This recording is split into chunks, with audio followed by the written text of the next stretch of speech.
Welcome back to the Behind the Well show. I'm your host, Roger Abel, back with Elias Randall. Elias, I'm excited for today's show. I looked at a couple of the topics we're going to talk about, and one of these is going to resonate with you. Do you remember we did a radio show probably a month ago, and you brought up the quality of your cracker, I think. Was it cracker or chip? Yeah, that's been one of my biggest complaints I was reading an article. There's an article out there on MSN. It says 23 things that declined in quality but increased in price without people knowing. And instantly when I saw it, I thought about your analogy. So tell me what you think about your cracker or your chip or whatever it was that you think is related to inflation. Well, I think we started talking about shrinkflation, and then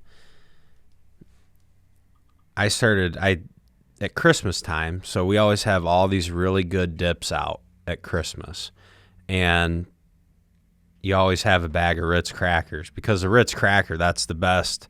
To me at one time, that was the Cadillac of crackers. If you're going to dip, you're going to have a Ritz cracker with it. Well, with all the inflation and the shrinkflation this last Christmas, my crackers kept breaking, and it was very frustrating because I couldn't get the right amount of dip on there.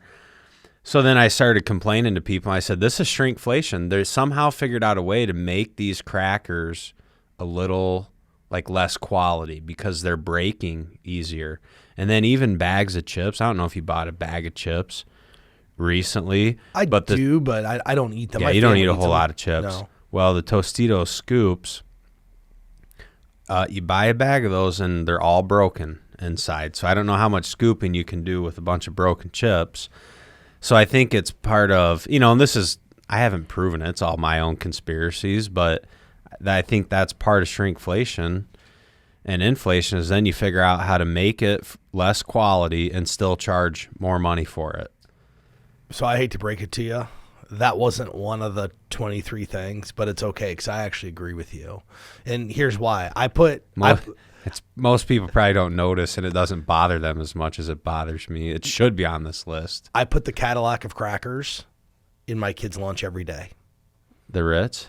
Yeah. They call them Reets. They don't like to call them Ritz. They call them, I'd like some Reets, Dad.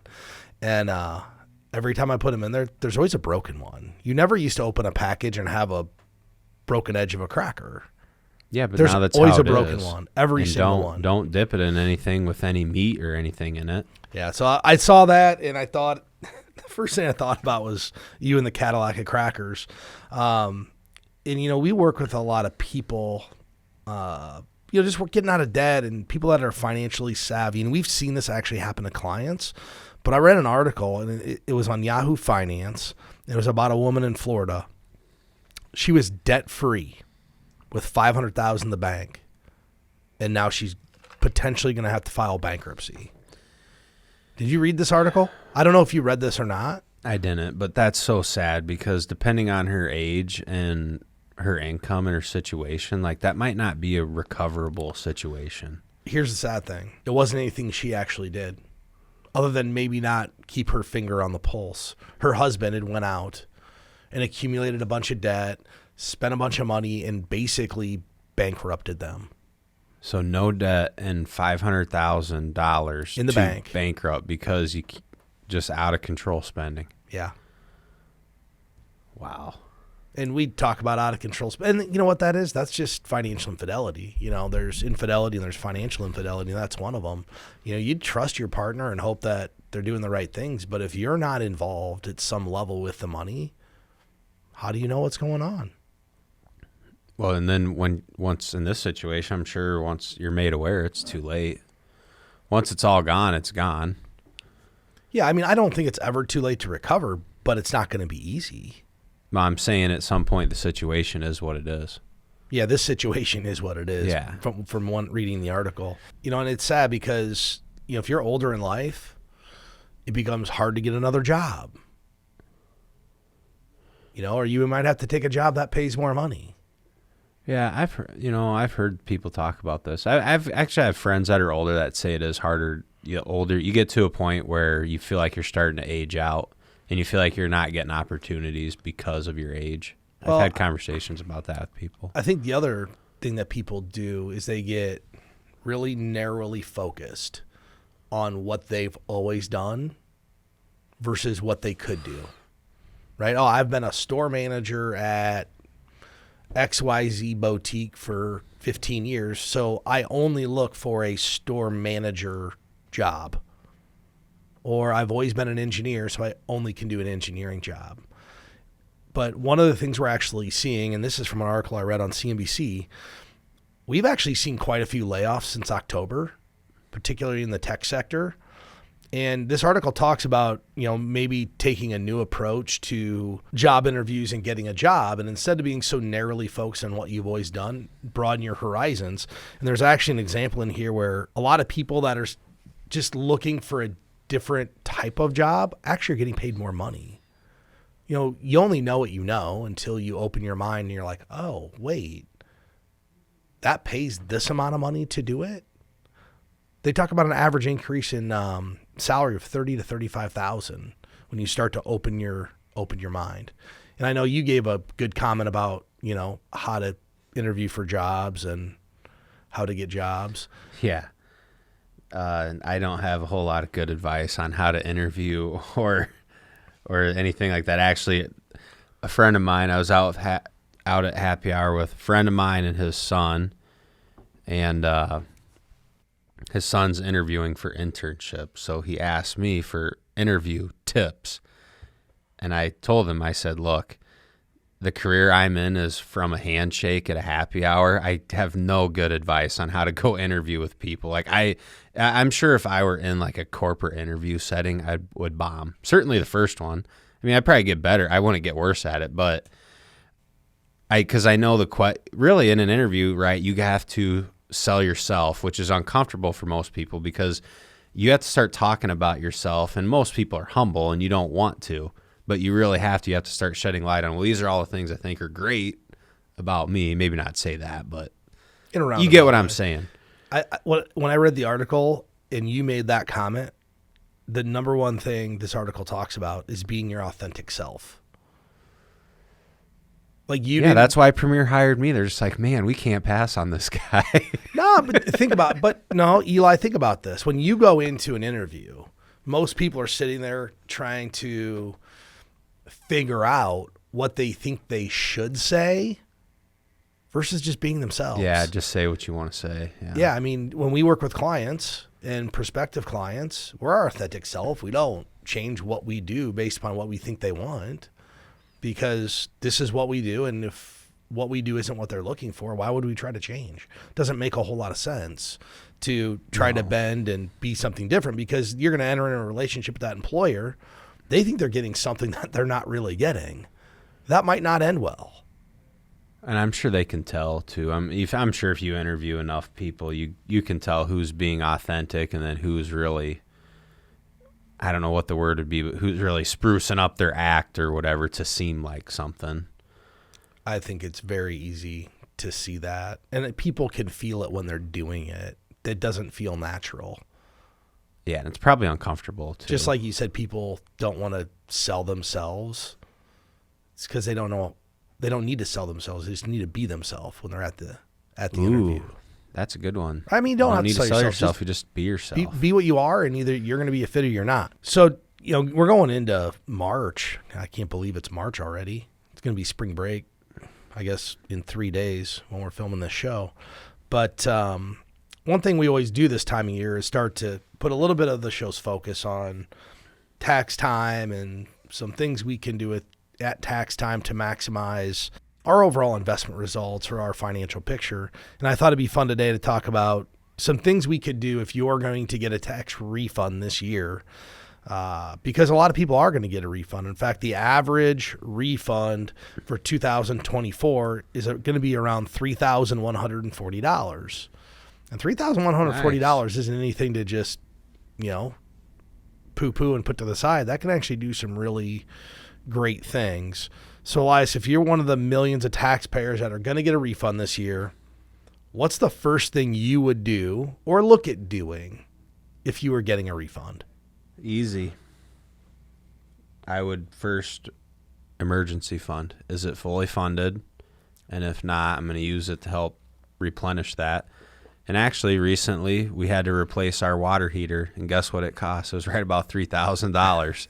And I don't think our tax refund will be that high, but if we got that, I would say, well, we just spent $3,000 from our emergency fund for this water heater. Let's get that back to where it needs to be. So that's an easy first place to look, is just right in your emergency fund. And I think to go along with the emergency fund, you may have had a fully funded emergency fund, but due to inflation, you don't anymore. So it's actually probably a good time to reassess, how much should my emergency fund really be? Because if you needed a $10,000 emergency fund 2 years ago, you probably need $12,000 to $14,000 now, just looking at the cost of what's happened with things. And I know inflation's 3 or 4 or 5% or whatever it is, but in the real world, there's a lot of things that are a lot more expensive than 3 or 4 or 5%. There is. So you're saying I need to get my emergency fund back replenished and give my emergency fund an inflation adjustment. You're asking a lot. That's a complicated way to say increase it, but yes. Sorry, increase it. The second thing I would look at doing is, if you have any any debt or any high interest debt particularly, which a lot of people coming out of the holiday season used a credit card, or they may not have an emergency fund and they use the credit card for the water heater, I just knock it out. Try to pay off whatever debts you can with that money. Yep. And then if you don't have debts, if you have a fully funded emergency fund, move on to retirement. Look at putting it towards retirement. Most people aren't maxing out their Roth IRAs and their 401k. Find a way to max it out. A good thing to do if you know you're getting a $3,100 tax return, Elias, especially before you file. If you didn't max your Roth IRA last year, go make it as a 2023 contribution versus 24. So you still have your old 2024 Roth contribution to make. Yeah, that's a good idea, especially if you're going to put some more towards retirement. Well, once you miss the contribution into your IRA, you don't ever get to make it up. It's over. Yeah. Yeah, it's over. So, are you ready to take control of your financial future? The financial professionals at Premier Investments and Wealth Management are the guides you've been looking for. Picture this: a financial plan tailored exclusively to you. Our team of experienced professionals will work closely with you to understand your aspirations and develop a personalized roadmap to get you there. Whether you're dreaming of retirement, buying a new home, or sending your kids to college, we've got the tools to give you confidence in your financial life. We'll help you navigate saving and investing, retirement income, and tax strategies.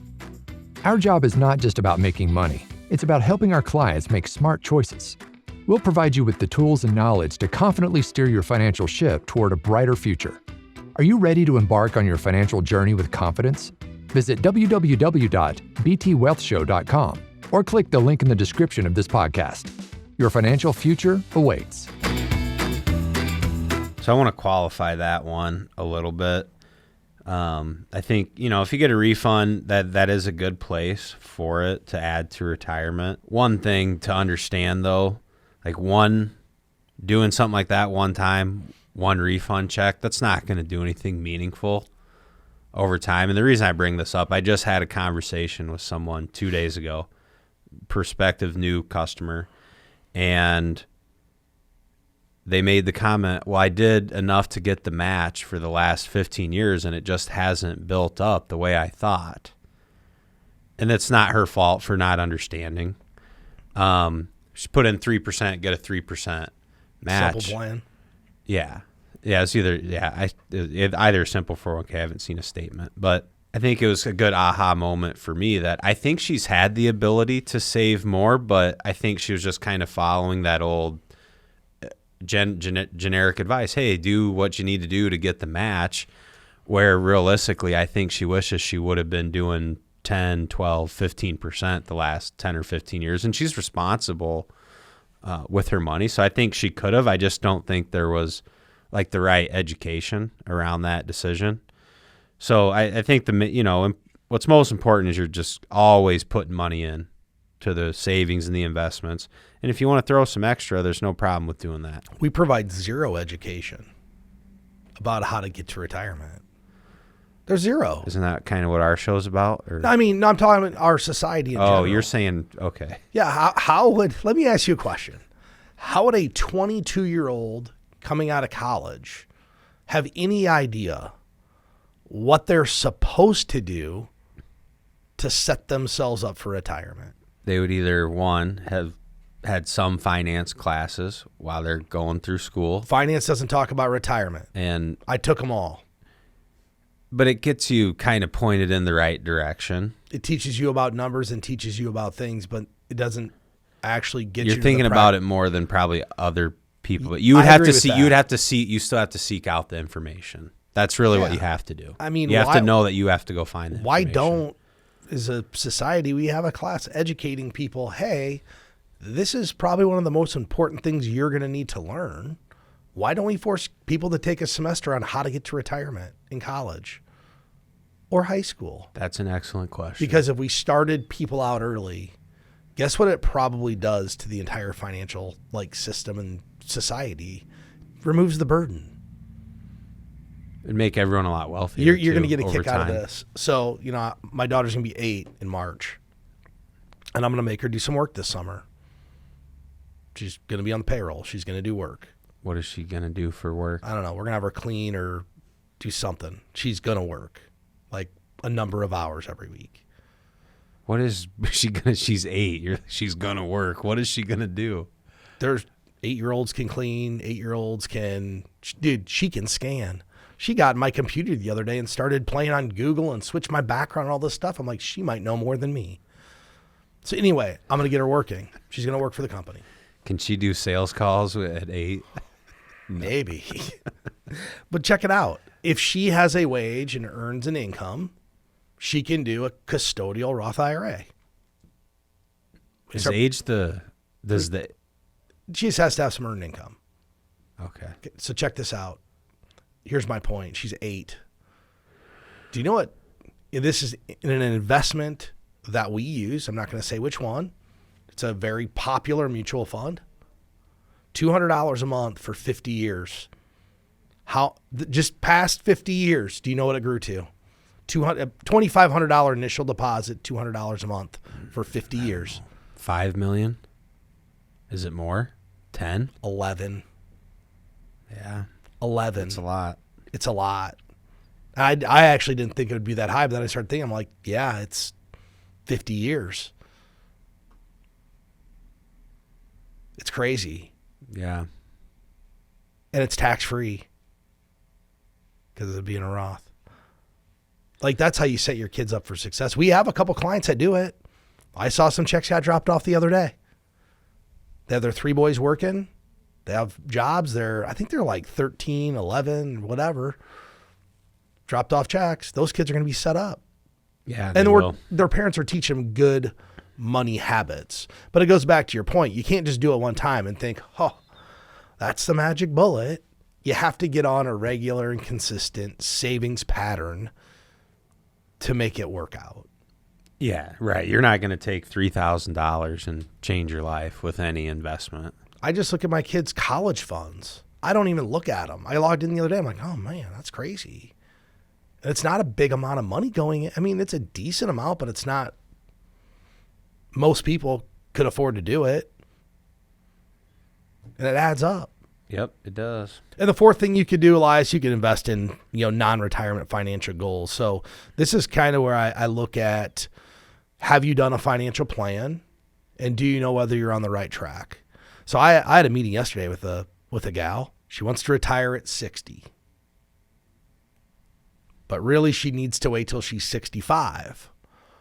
Unless she can start saving another $800 a month. So she needs to do. She's in her 40s. She needs to save $800 a month to retire how she wants at 60. Guess what her credit card payments are between all of her credit cards?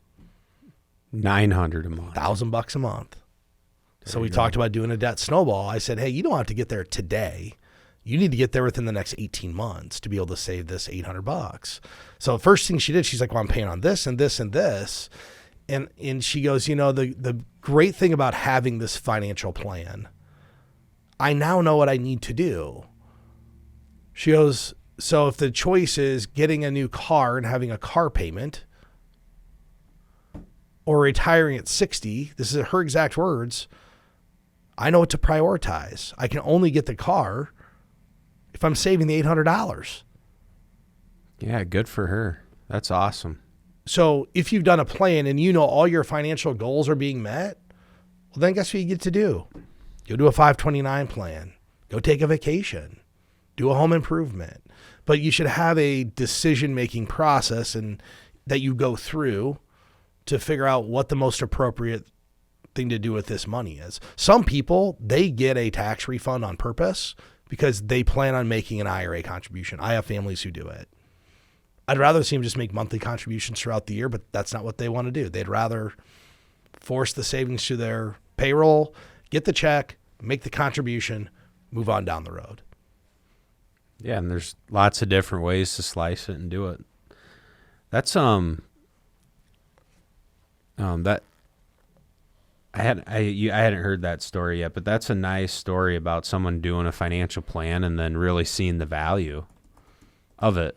Oh, well, now I know how to make these decisions, right? And then the other nice thing is then you can really decide how important is age 60 to me. And then if that's the number, like if that's your number one priority, like she said, then she can just make the decisions accordingly. But she actually knows what needs to happen. It's not a guess. You should have seen, and she's in the accounting business for a company, so she kind of understands how numbers work. And truth be told, the debt she has really, it's all medical debt that she had to pay. So it wasn't like she went out and bought all these extravagant purchases. Just didn't have the emergency fund to cover the $20,000 of medical debt that she incurred when she got sick. Yeah, unfortunate. Yeah. So if she would have came to me and told me, well, I bought a vacation like 18 months ago, she didn't have any of this.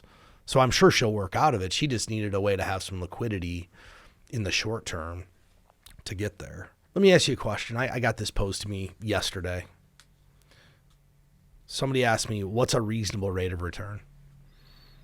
Depends. There you go. That's what I said. I just said it all depends on how much risk you're willing to take. Well, I told this individual, I said, it's probably not about risk. It's probably about figuring out what your risk capacity is. How much risk do you need to take to be successful? Wow, risk capacity, that's a big word. It's not that big, dude. No. Come on.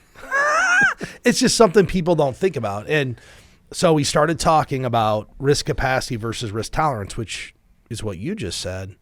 And risk tolerance is, how you feel about markets going up and down.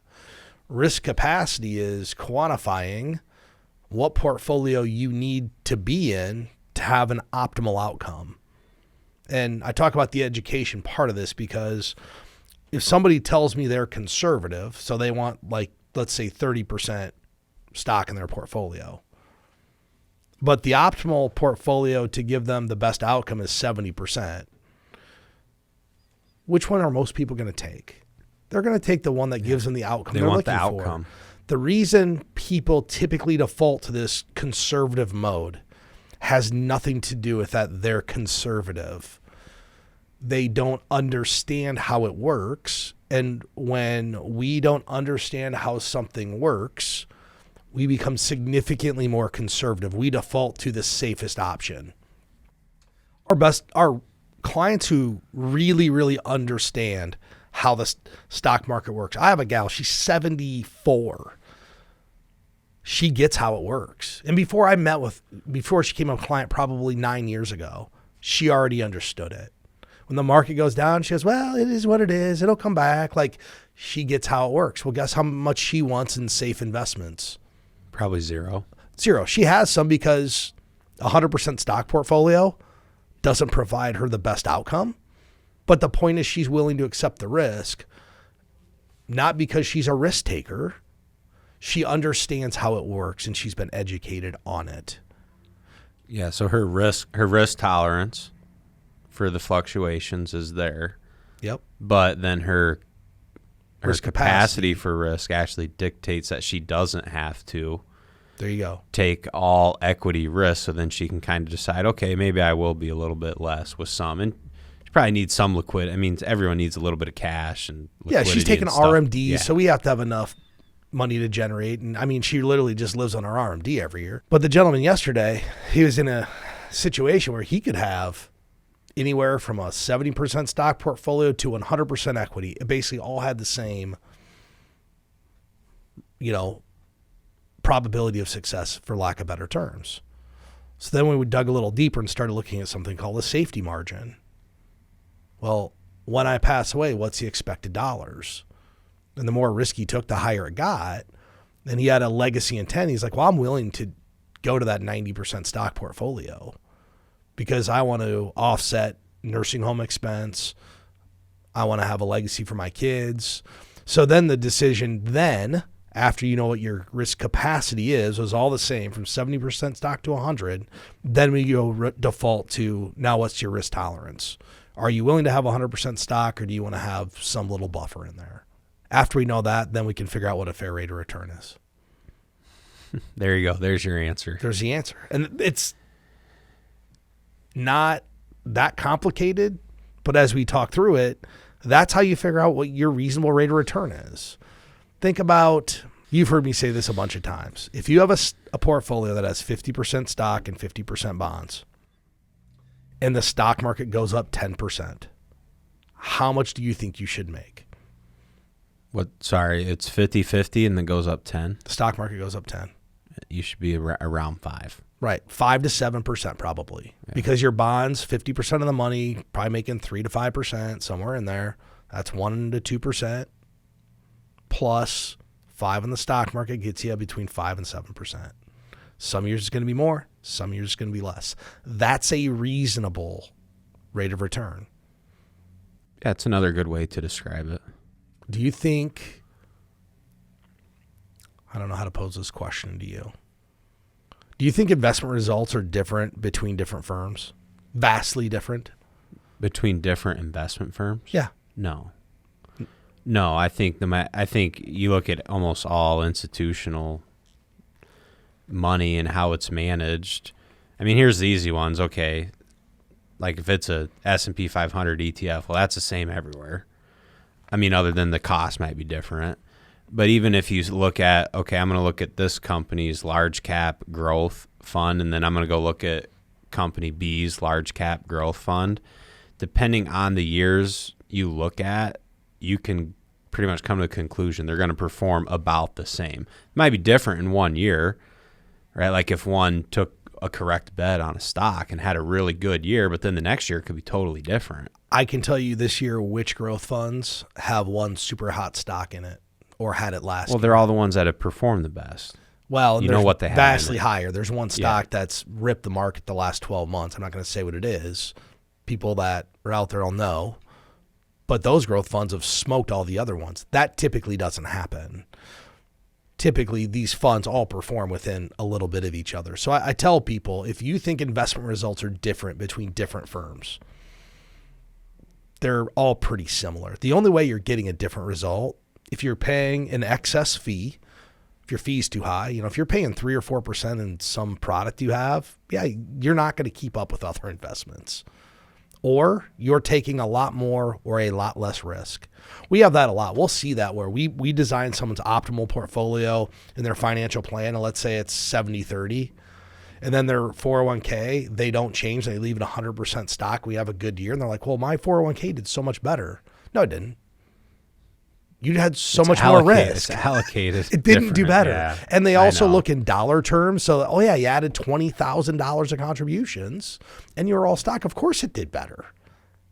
Not performing better, performing the same for the asset allocation that you have. Yeah, I'm with you. And I've talked with a lot of people about, because when people ask me that question, the performance question, I believe it's the same everywhere. I don't think any firm can outperform other firms year in and year out. Since 2024, we've coined our year of personalized financial advice, and that's why we talk about what a reasonable rate of return is. It's going to be different for everybody based upon your asset allocation. I want to challenge that, and one of the things we're going to talk about today is the 25 times retirement rule. Have you heard of this one, Elias?